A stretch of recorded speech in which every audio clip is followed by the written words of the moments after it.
So in week 6, lecture 2, we're going to talk about the three systems of memory. Now, most psychologists distinguish among three major systems of memory. There's sensory, short-term, and long-term. These were originally described by Atkinson and Shiffrin in 1968. And these three types of memory differ in at least two dimensions. So the first is span, or how much information each system can hold. Then there's duration, so over how long of a period of time can the system hold the information. In reality, the distinctions among the three systems are not that clear-cut. Some researchers even argue that there's more than three systems, but let's not overcomplicate things. We'll stick with three. So this figure shows the three memory model. There's sensory memory, short-term, and long-term. And you can see from the arrows, most information flows from left to right. So if you think back to when we talked about sensation and perception, we take in information through our senses. That becomes part of our sensory memory. Some of that will go on to our short-term stores, and then a select portion of that will move on to our long-term stores. So for the most part, memory is moving from left to right through the system. But occasionally it does flow backwards. So particularly when we're talking about memories that we are retrieving from long-term memory and bringing back into our short-term. So like when you're digging an old memory out, something that you haven't thought about in a while, you're pulling that out of your long-term memory and putting it back into your short-term memory. So let's go through each of these one at a time, starting with sensory memory. So this involves brief storage of somewhat large amounts of perceptual information before it's passed to the short-term or working memory. Each sense has its own form of sensory memory. So for example, in 1960, George Sperling conducted experiments to demonstrate the existence of visual sensory memory. He was also interested in exploring the capacity and duration of this type of memory. In Sperling's experiment, he showed participants a series of letters on a computer screen. These letters were only visible on the screen for a fraction of a second, but the participants were able to recognize at least some of the letters. However, few were able to identify more than 4 or 5 letters. The results of these experiments suggest that the human visual system is capable of retaining information, even if exposure is very brief. The reason so few letters could be recalled, at least as Sperling reasoned, was because this type of memory is so fleeting. In additional experiments, Sperling provided clues to help prompt memories of the letters. So letters were presented in rows, and participants were asked to recall only the top, middle, or bottom rows. Participants were able to remember the prompted letters relatively easily, suggesting that the limitations of this type of memory that prevent us from recalling all of the letters. So Sperling said, well, we see and register them, but memories simply fade too quickly to be recalled. In 1967, psychologist Ulrich Neisser labeled this form of quickly fading visual memory as iconic memory. So let's think about a few other real-world examples. Say you glance over at a friend's phone as she's scrolling through her Facebook feed. Maybe you spot something very quickly as she scrolls past it, but you can close your eyes and very briefly get a visual image. Or you wake up at night to get a drink of water and turn the kitchen light on, but almost instantly the bulb burns out and leaves you in darkness. But you can briefly envision what the room looked like from that glimpse you were able to get.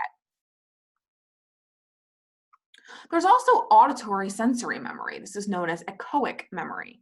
Think back to our discussion of auditory sensation when we talked about sensation and perception. So when you hear something, your auditory nerve sends the sound to your brain by transmitting electrical signals. At this point, the sound is raw and unprocessed. It's just general audio information.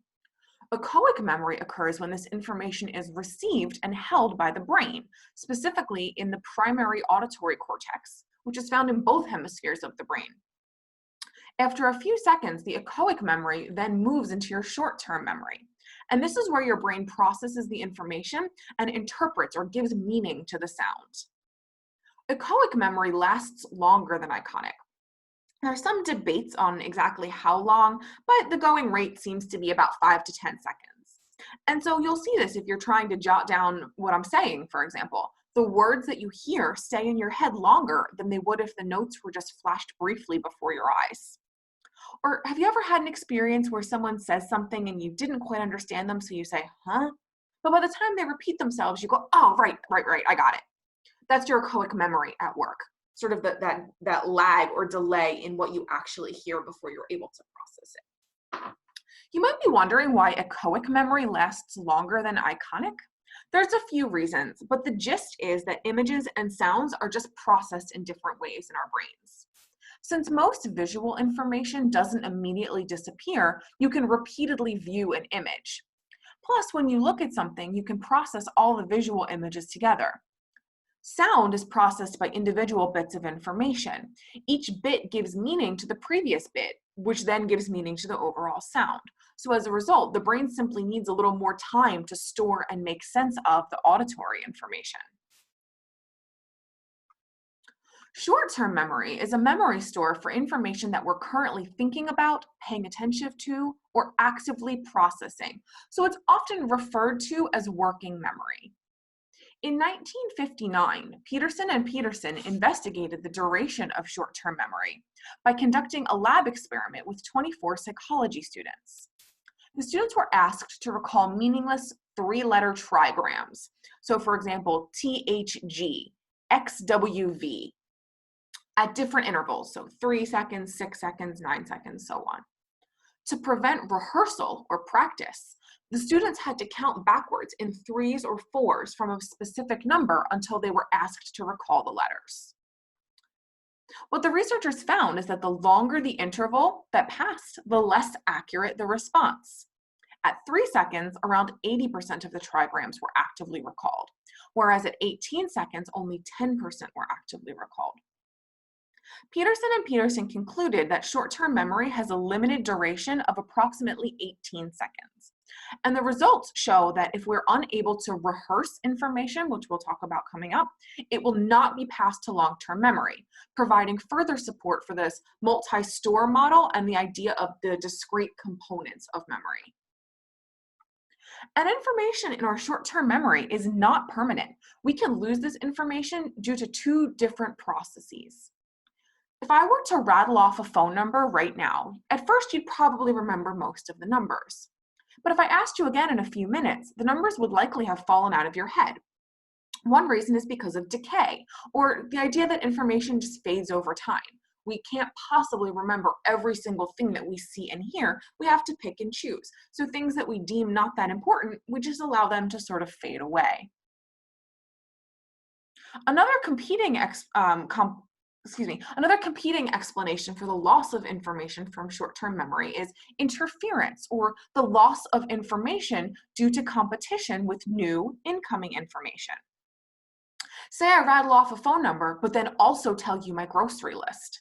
Now it'll be even harder for you to remember the numbers because now things like eggs and mushrooms are running through your head. So let's try it. I'm going to recite a string of numbers. No cheating, don't write it down. I just want you to focus on the numbers and try to remember them as best you can. Ready?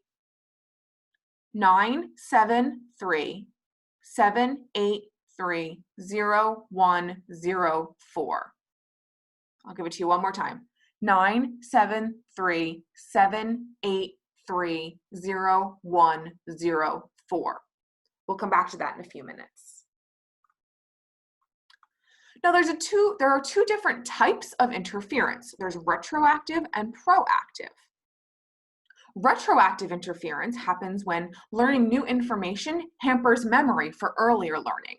So take the example of someone who speaks fluent Spanish but then later learns Italian. The Italian words may retroactively interfere with the Spanish words, causing mistakes they've never made before. In other words, the new information is messing with the older information that's already been acquired. Proactive interference happens when earlier learning gets in the way of new learning. So say you're a proficient tennis player who's trying to learn racquetball. The racket in racquetball is much smaller and requires a completely different technique than the practiced familiar one for tennis. So in this case, the old information is hampering your ability to learn something new. Both forms of interference are more likely to occur when the old and new stimuli are similar. So for example, learning to play tennis might interfere with learning to play racquetball, which, although different, does have very similar, requires very similar movements and skills. But learning to cook spaghetti wouldn't interfere with your ability to learn French because the skills are completely different. As we discussed, short-term memory doesn't last very long. Ever heard of the magic number 7 plus or minus 2? This idea was put forth by George Miller in 1956. He referred to it as the magic memory number of 7 because it provides evidence for the capacity of short-term memory. Most adults can store between 5 and 9 items in their short-term memory. So Miller posited that short-term memory could hold 7 plus or minus 2, hence the 5 to 9, items, because there's a certain number of slots in your brain in which information can be stored. And this universal limit for short-term memory applies to just about all the information we recover, words, numbers, cities. Now, some research suggests that this might actually be an overestimation and that our limit might actually be as low as 4. But generally speaking, this magic number of 7 plus or minus 2 is pretty well accepted. However, Miller didn't specify the amount of information that can be held in each slot. So if we can chunk information together, we can store a lot more information in our short-term memory. So in other words, we can extend our short-term memory span by organizing information into meaningful groups. So instead of only 7 digits, if we could store 7 chunks of 3 digits, now we can remember 21 digits. Let's try an example. So I'm going to show you a string of 15 letters for a few seconds. I want you to read them. Don't write them down. No cheating. Try to remember as many as you can. Ready? Go.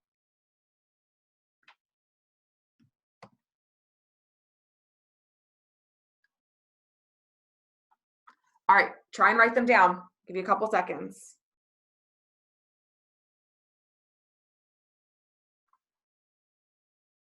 Let's try it again. I'm going to show you another string of 15 letters. No cheating, no writing them down. Just try to remember as many as you can.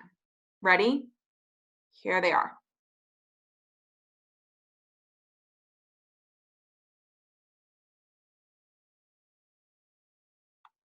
Okay, try and write them down.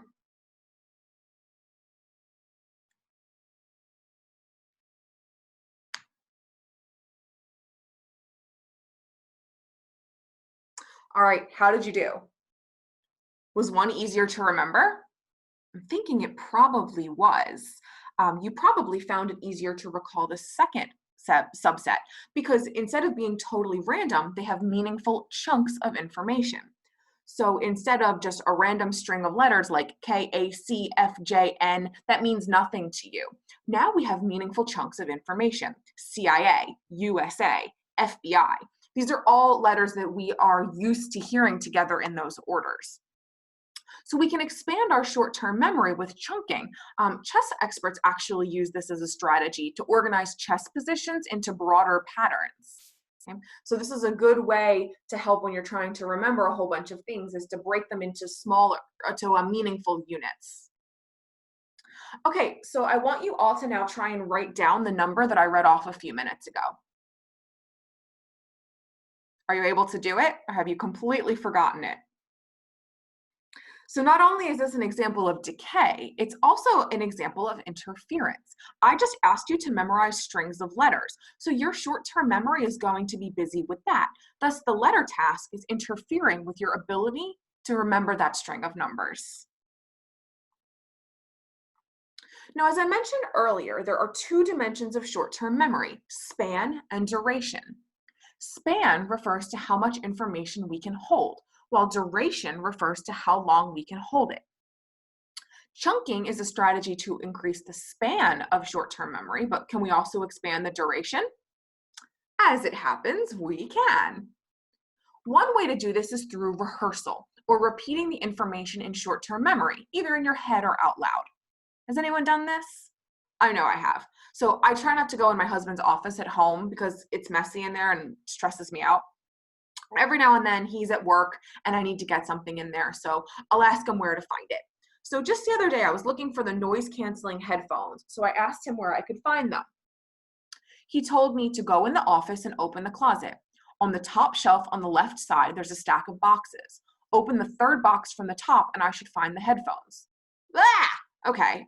I don't want to forget and have to ask him again. So what I'll do is as I'm walking up the stairs, I'll repeat over and over and over again. Go in the office, open the closet, top shelf, left side, stack of boxes. And I'll repeat that information so that when I get into the office, I'm able to follow the steps in the task. Now, there's two different kinds of rehearsal. The first is maintenance rehearsal, or repeating short-term memory in its original form without trying to change it in any way. So the example that I just gave is a form of maintenance rehearsal. I haven't changed the information, I'm just repeating it over and over in my head. I'm probably singing it out loud to myself as I walk up the stairs. I'm sure I sound ridiculous. The other form is elaborative rehearsal, or linking stimuli we need to remember to other information in some meaningful way, maybe through visualization or trying to understand the connection. So if I said to myself, all right, it's on the top shelf, it's something he doesn't use often, I'm forming a connection between the location of the item and something about the item, which helps me to remember where he said it was. Unsurprisingly, elaborative rehearsal works a little better than maintenance and demolishes the widely believed myth that rote memorization is the best way to retain information. So in rote memorization, you might learn strings of words or theories or definitions, but in elaborative rehearsal, you might make up a story about the words or develop a mnemonic device, which we'll talk about later, which is a much more effective memorization strategy. And this has implications for classroom learning as well. So simply staring at your textbook and just trying to drill the information into your head is probably not the best way to go, which is why I'm constantly asking you to connect the information to real life, because that will help you to form those elaborative rehearsals techniques. Depth of processing, or how well the information sinks in, is also really important in remembering things. So as we discussed, transforming information aids in memorization, which is why elaborative rehearsal is usually more effective than simply repeating information over and over again. This is consistent with the levels of processing model, or the idea that there are three levels with which we process verbal information: visual, phonological, or sound related, and semantic, or meaning related. So it's widely believed that visual is the most shallow, phonological is somewhere in the middle, and semantic is the deepest level. And this makes sense. If we just rely on how something looks, it's easy for things to blur and get lost. Relying on how something sounds is a little better, but still not great. But if we really think through something and make connections to other information, it really helps it to sink in. So I want to show you a video about levels of processing, and then we will do an example. The connection between encoding and remembering at its core is levels of processing. For this concept, psychologists say that the more deeply we encode information, the better we're able to recall it. Now, what do we mean by deeply? Psychologists have identified 3 different levels of processing. Before I get started in describing this, I want you to remember these 3 words: tablet, bell, amethyst. Okay, let's get started. The first is structural. The second is phonetic, and the third is semantic. So for the level of processing, structural would be shallow, and we'd go down to semantic, which would be deep. And remember, the more deeply encoded the information, the better we recall it. So let's look at probability of recall. The shallow level of processing would give us a low probability of recalling the information, and the deep level of processing would give us a high probability of recall. Let's say, for example, I wanted you to remember the word amethyst. At the structural level, I may ask you to describe whether the word has capital letters or lowercase letters. At the phonetic level, I may ask you to think of words that rhyme with amethyst. And finally, at the semantic level, I may ask you to describe what an amethyst is. It's purple, it's in fact a stone, and it's even the birthstone for the month of February. Here, psychologists would say, if you're able to engage in all 3 levels of processing, semantic, phonetic, and structural, we would have a better ability to recall the information at a later time.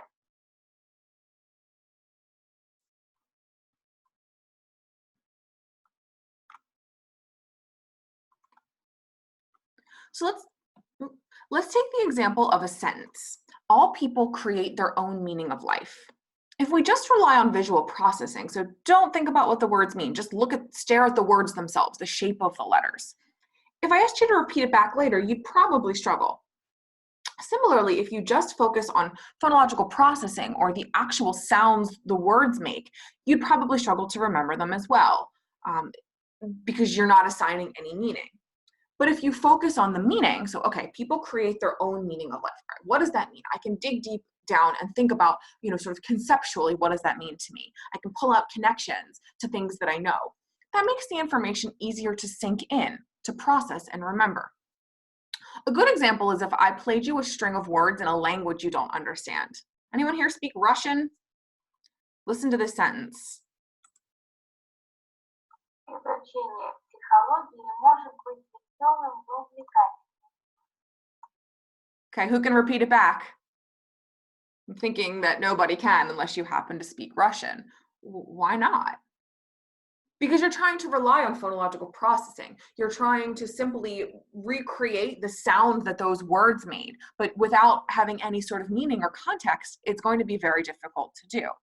But if I told you that it translates to learning about psychology can be fun and challenging, you'd probably be able to repeat it back much easier and remember it for much longer, since you can now connect meaning to the words.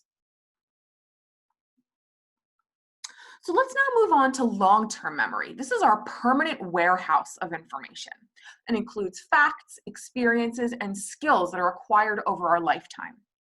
Now, there's some major differences between short-term memory and long-term memory.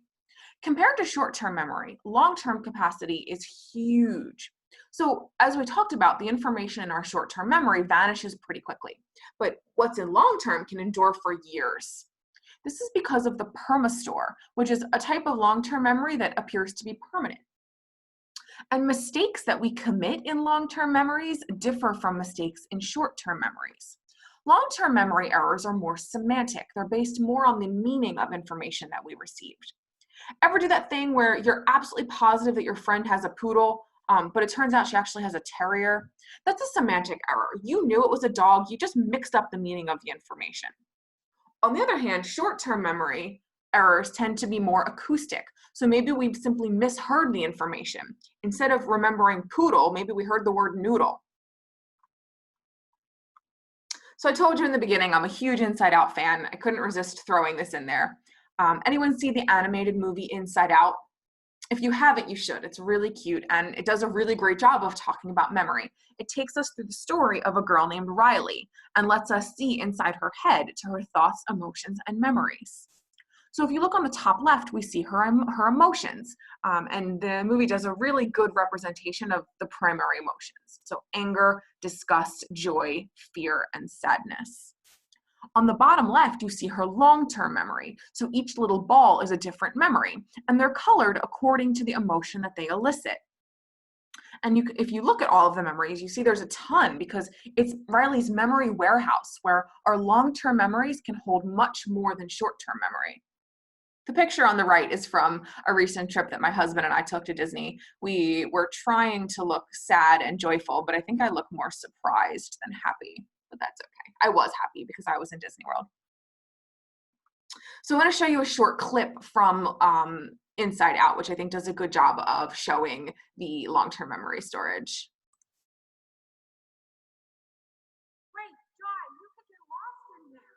Think positive. Okay, I'm positive you will get lost in there. That's long-term memory.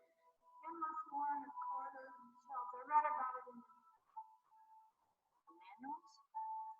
The manuals. You read the manuals. yeah. So you know the way back to headquarters. Yes. Ooh. You are my map. Let's go. Lead on, my map. Show me where we're going. Okay, only I'm too sad to walk. Give me a few hours. Oh. Which way? Left? Right. No, I'm go left. You said left was right. Correct. Okay. This actually feels kind of nice. Okay, here we go. We'll be back to headquarters before morning. We can do it. This'll be easy. This is working.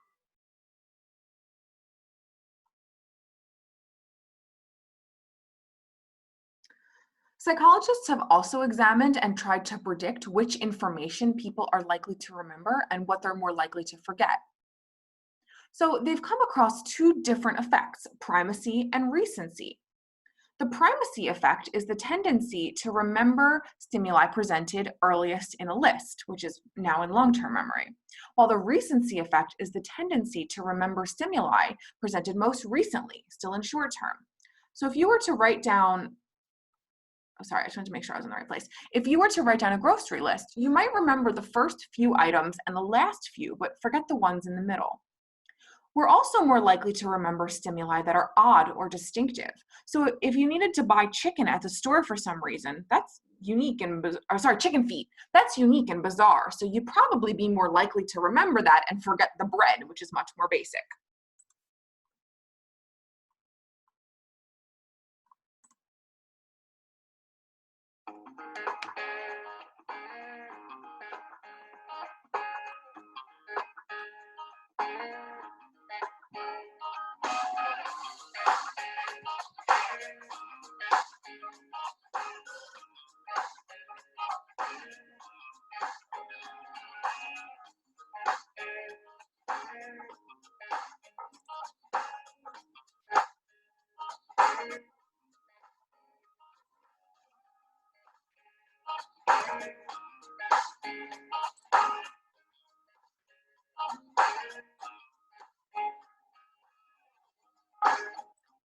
You can't pause, I'll pause for you.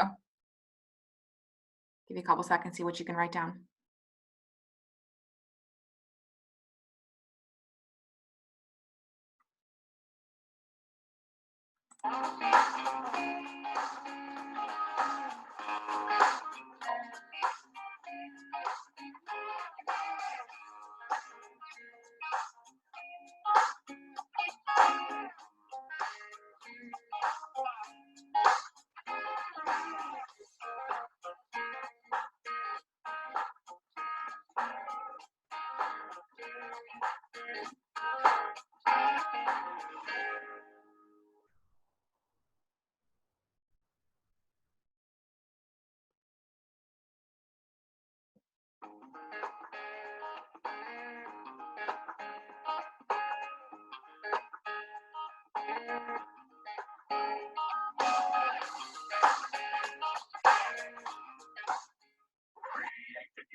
So that might help you the next time you go shopping. Put the more important things that you need at the beginning or the end of the list so you're less likely to forget about them. Now, there's a few different kinds of long-term memory.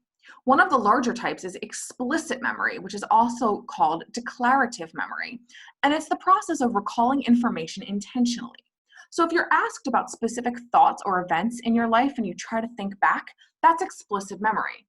This is divided into semantic memory, or the knowledge of facts, and episodic memory, which is events in our lives, such as what age did you first learn to drive a car or ride a bike, while semantic memory is things like state capitals, historical events, math formulas, things like that. Implicit memory, on the other hand, is recalling information that we don't remember deliberately. So some examples of this are when you get home from work, you walk up, you unlock your front door, you don't really have to think consciously about how to do it, you just do it.